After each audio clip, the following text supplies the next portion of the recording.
Let me tell you, there is nothing like feeling peace in the midst of all the things that are going on. But the truth is, it doesn't happen by accident. So, the biggest difference between a workaholic and recovering workaholic is the mindset. It's about the mindset where you don't feel obligated to work, that you don't feel obligated to show up for everyone and everybody all the time for all the things. You don't have to be the savior. You can just be you. And that's a really beautiful and amazing thing. Oh my, can I tell you, this was not an easy lesson for me to learn. Since I was a kid, I have been working. My first job, I was 12 years old. I was a babysitter. And then I moved on to working in an office at 14. And then after that, I was working, I was going to school, I was working one job and doing another job. And it's just continued because it started as this survival tactic, but now it's really come to be something that I just hold as what I do. And when I realized that it was actually killing me, that it was giving me extra stress, that was raising my blood pressure, that it could result in me just dropping dead. One day I was like, I think I need to change the way I think about this, because if I change the way I think about this, my actions, my decisions, everything else that I do will follow. And so here are 3 mindsets that I had to shift in my own self so that I can stop being a workaholic and choose to just live my life. So, my shift number 1, I had to learn to just more than agree with this quote. I had to learn how to live by it. The quote says, "You can't pour from an empty cup." But here's the thing, we always try. We always try to pour. There's nothing in this cup, but sometimes as a workaholic, I keep trying to pour. And that's what I'm trying to stop doing. So after I finally realized in my mind and in my spirit that I don't have to try to pour from this empty cup, that I can just say, hey, there's nothing in here. I have nothing to give. Once my mind understood that, the tool that I use to help me live that out is creating a time and energy budget. And you're probably like, ew, a budget? Everybody hates the word budget, but it's actually a really beautiful thing because it sets me up from the beginning to understand how much energy, how much time do I have to give, and how am I going to distribute it? And then it allows me to prioritize and have a plan for how I'm going to do it, so that I don't have to feel bad for saying no, because I know that there's something greater. I know that there's something more important. There's something that I've prioritized and set aside that time and energy for. And if I give it to this other thing, I am having to say no to something that I want to say yes to. And then I'm saying yes to something that wasn't the most important thing for me. So this tool gives me the opportunity to have what my priorities are top of mind so I can live by those things rather than just making it up as I go along. When I create and use my time and energy budget, it allows me to keep my cup full so that I can make time for me, for work, for rest, and for building my vision. Otherwise, all of those things could get lost and just be in the emergency mode of dealing with things on a day-to-day. So mindset shift 2. I have to stop believing that these 2 hands have to do everything. It's just not true. It's a straight up lie. It's so easy for us to believe that because we have the ability, because we've done it before, or just because we're good at figuring things out, that we have to be the one to show up, that we're obligated to be the one to show up. And all that does is get us showing up for everything and everyone all the time. And that makes us have to give up so many of the things that we would actually prioritize over that. I had to shift my mindset out of that and actually realize I get to say no. I don't have to say yes to everything. And sometimes that's hard because I recognized in my first lesson of learning to say no, that I was learning to say no to things that I felt obligated to do, but I didn't really want to do it. And it took me some time to get to the place where I could say no without feeling bad or feeling guilty for not wanting to do the thing that someone was asking me to do. But now in this next season of life, I'm realizing more money, more problems, right?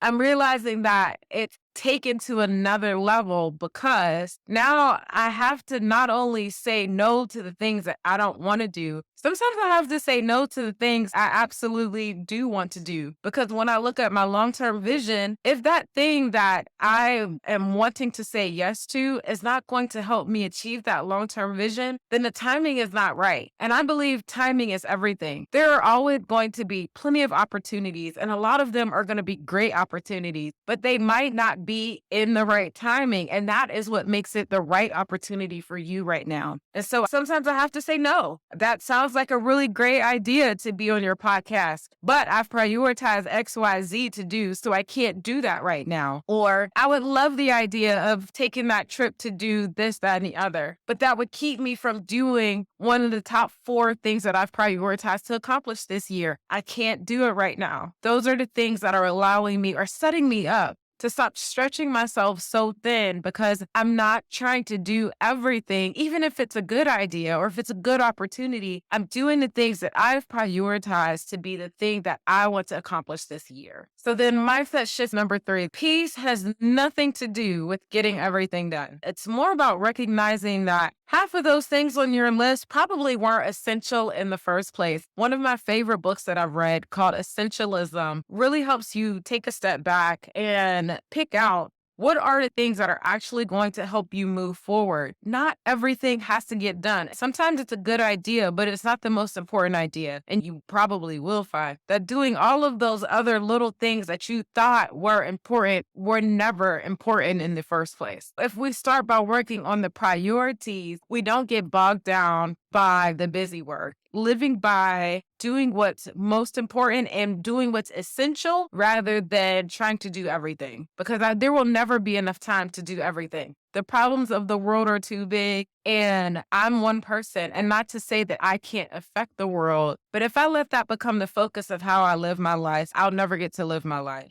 And me living my life should be affecting the world rather than it being my goal to affect the world. So the last and final mindset shift that I want to talk about today, I had to remind myself that I'm not behind. It's very easy to look at all the things that have to get done and make yourself feel like you're behind. And because you're behind, you're failing. And because you're failing, everything is going to go to hell in a handbasket. And it's just this spiral that we can get into, all because we were unrealistic about our expectations from the beginning. You were never made to do everything for everyone in the first place. You were never made to be anybody's superhero, that you never had to shoulder the whole world on your shoulders. That was never your responsibility. So no wonder you're feeling behind, because you took on all of these responsibilities that were never yours in the first place. So how do I stop living by these shoulds and actually live by what is today? First, that looks like being grateful, but the easiest way that I've found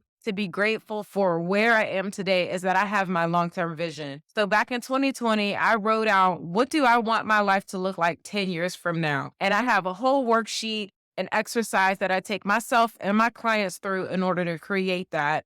And then on a quarterly basis and an annual basis, I come back to that and I see where my progress is. And that is what keeps me from feeling like I'm behind. Because when I look at all the things that I've laid out for myself that I want to do in the next 10 years, and then I focused in on what do I want to see myself accomplish this year, I can see just how far I've come. I know where I was at the beginning of the year. I know how many things I've worked on. I can see that I've made progress, and that grounds me. And that lets me know I'm not just wasting time. I'm not just out here having a time. Which sometimes actually I am out here having a good old time, but I'm also living my life, and I'm also building the life and the vision that I've always wanted to build. Both things can happen at the same time. And so I use my vision to help me see that even though I haven't gotten to the destination, that I can see that I am still making progress on the journey, and I'm choosing to enjoy this journey as I walk through it. So again, I'm going to say there is absolutely nothing like having peace amongst all the things that are going on. And it does not happen by accident. The things that help me feel grounded, a time and energy budget, so that I can take a step back and prioritize where is the most important place for me to spend my time and my energy. They are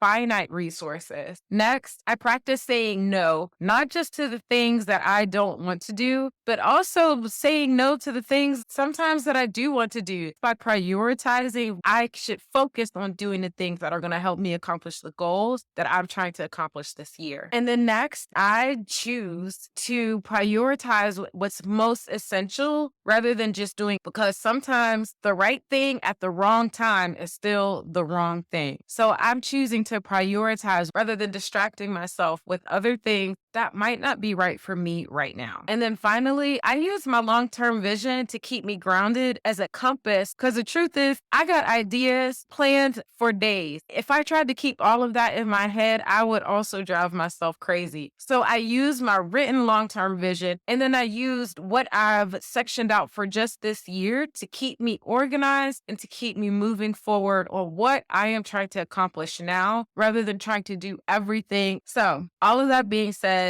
let me know in the comments, is that helpful? Hey, I'm Rashida, a recovering workaholic and your dream strategist. And I help workaholics stop feeling guilty for not wanting to work themselves to death in order to live an amazing life, so that they can actually work less and live more right now. If that sounds good to you, I would love for you to stick around. If this video was helpful to you, I would love for you to take a second to like, comment, and subscribe.